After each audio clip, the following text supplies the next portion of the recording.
اعوذ باللہ من الشیطان الرجیم بسم اللہ الرحمن الرحیم۔ حضرت ابراہیم علیہ السلام کلدانیین کی طرف ہجرت۔ کلدانیین کی طرف ہجرت۔ بہرحال حضرت ابراہیم علیہ السلام کلدائن کی طرف ہجرت کرتے ہیں۔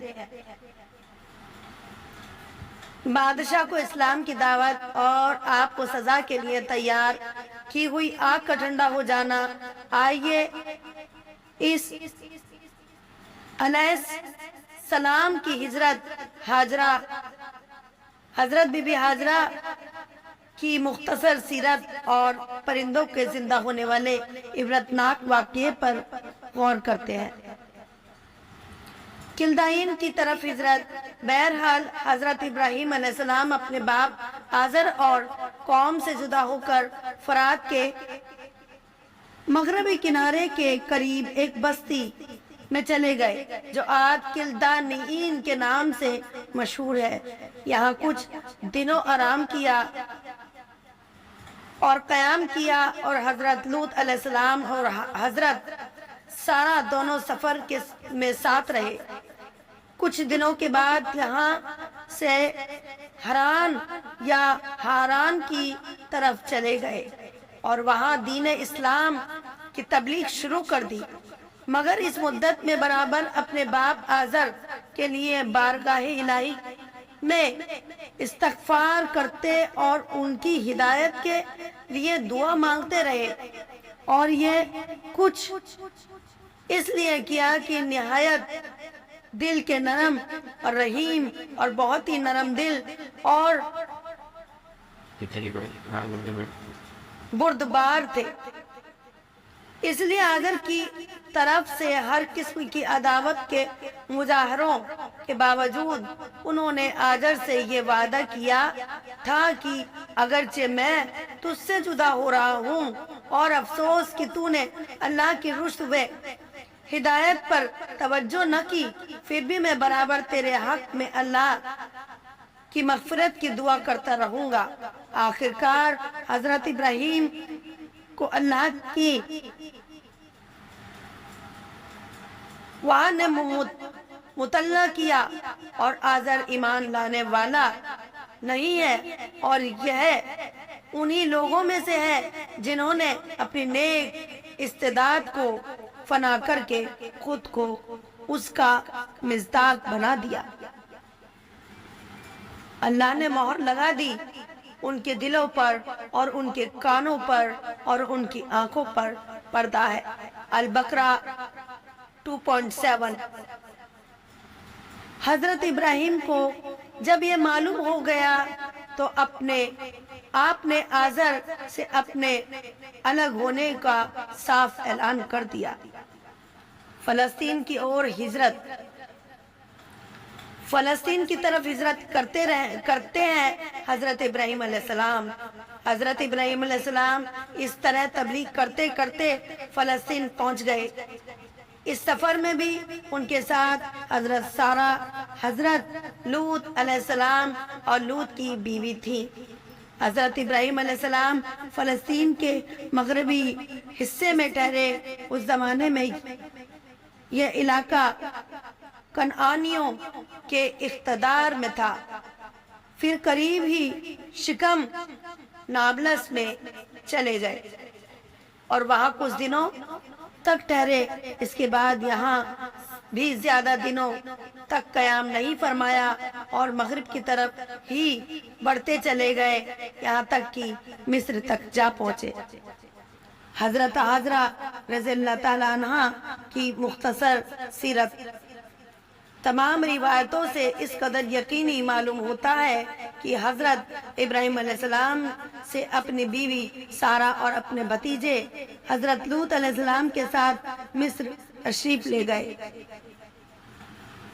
وہ یہ زمانہ ہے جبکہ مصر کی حکومت ایسے خاندان کے ہاتھ میں تھی جو سامی نوم سے تعلق رکھتا تھا، اور اس طرح حضرت ابراہیم سے نسبی سلسلے میں وابستہ تھا۔ یہاں پہنچ کر ابراہیم اور مصر کہ فرعون کے درمیان ضرور کوئی ایسا واقعہ پیش آیا جس سے اس کو یقین ہو گیا کہ ابراہیم اور اس کا خاندان خدا کا مطلب اور برگزیدہ خاندان ہے۔ یہ دیکھ کر اس نے حضرت ابراہیم علیہ السلام اور ان کی بیوی حضرت سارہ کا بہت اعزاز کیا اور ان کو ہر قسم کے مال و متاع سے نوازا، اور صرف اسی پر اتفاق نہیں کیا بلکہ اپنے قدیم خاندانی رشتے کو مضبوط اور مستحکم کرنے کے لیے اپنی بیٹی ہاجرہ کو بھی ان سے بیاہ میں دے دیا، جو اس زمانے میں رسم و رواج کے اعتبار سے پہلی اور بڑی بیوی کی خدمت گزار قرار پائی۔ چنانچہ یہودیوں کی اعتبار والی روایت کے مطابق حضرت ہاجرہ شانہ من فرعون کی بیٹی تھی، لونڈی اور باندھی نہیں تھی۔ توریت کا ایک اعتبار والا مصفص بھی سلو ملو اسحاق کتاب میں لکھتا ہے، جب اس نے رقیون شاہ مصر نے سارہ کی وجہ سے کرامتوں کو دیکھا تو کہا، میری بیٹی کا اس گھر میں لونڈی ہو کر رہنا دوسرے گھر میں ملکہ ہو کر رہنے سے بہتر ہے۔ ارجل قرآن دوسرے عربی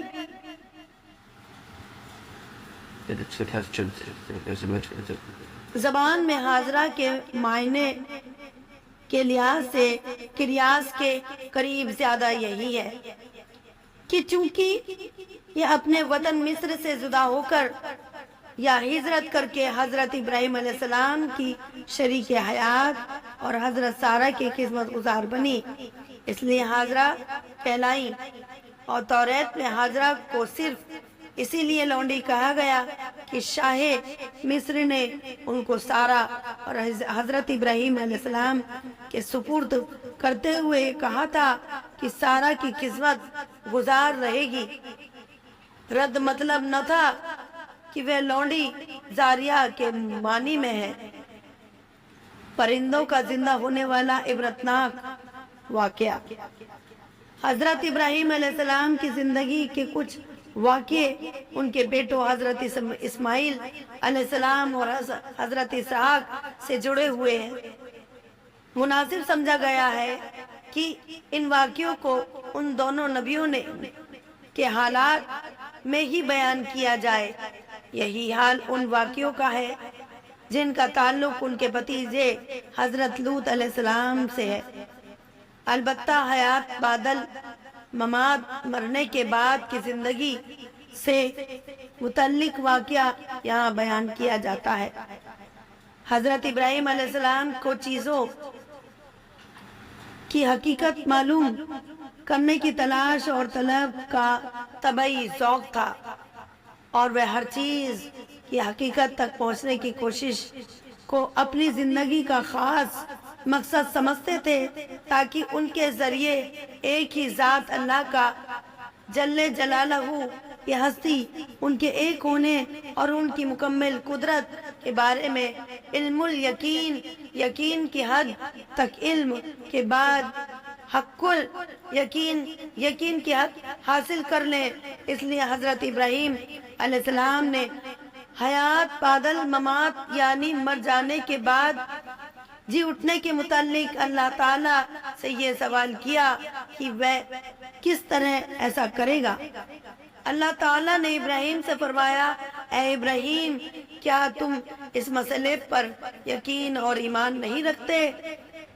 ابراہیم علیہ السلام نے فوراً جواب دیا، کیوں نہیں، میں بنا کسی سوچے سمجھے کہ اس پر ایمان رکھتا ہوں، لیکن میرا وہ سوال ایمان اور یقین کے خلاف اس لیے نہیں ہے کہ میں علم الیقین کے ساتھ ساتھ عین الیقین اور حق الیقین اگر کسی مسئلے کے بارے میں دلیل و برہان کے ذریعے ایسا علم حاصل ہو جائے کہ شک و شبہ جاتا رہے تو اس کیفیت کو علم الیقین کہا جاتا ہے۔ اور اس کا دوسرا درجہ وہ ہے کہ اس علم کے مشاہدوں اور محسوسات سے بھی توثیق ہو جائے تو اس کا عین الیقین کہا جاتا ہے۔ اس کے بعد تیسرا اور آخری درجہ حق الیقین کا ہے، وہ یہ کیفیت ہے جب اس مسئلے کے متعلق تمام حقیقتیں واضح ہو جاتی ہیں تو آگے جستجو کی خواہش باقی نہیں رہتی۔ کا خواستگار ہوں، میری تمنا وہ ہے کہ تو مجھ کو آنکھوں سے مشاہدہ کرا دے کہ موت کے بعد کی زندگی کی کیا شکل ہوگی۔ تب اللہ تعالیٰ نے فرمایا اچھا اگر تم کو اس کے مشاہد کی طلب ہے تو کچھ پرندہ لو اور ان کے ٹکڑے ٹکڑے کر کے سامنے والے پہاڑ پر ڈال دو اور پھر فاصلے پر کھڑے ہو کر ان کو پکارو۔ حضرت ابراہیم علیہ السلام نے ایسا ہی کیا۔ جب ابراہیم علیہ السلام نے ان کو آواز دی تو ان سب کے ٹکڑے الگ الگ ہو کر فوراً اپنی اپنی شکل پر آ گئے اور زندہ ہو کر حضرت ابراہیم علیہ السلام کے پاس اڑتے ہوئے چلے آئے۔ وہ واقعہ سورہ بقرہ کی آیت 260 میں بیان ہوا ہے، یعنی 260 میں بیان ہوا ہے سورہ بقرہ کی آیت۔ حضرت ابراہیم علیہ السلام کی اولاد اور ان کی عمر۔ حضرت ابراہیم علیہ السلام کے بڑے بیٹے حضرت اسماعیل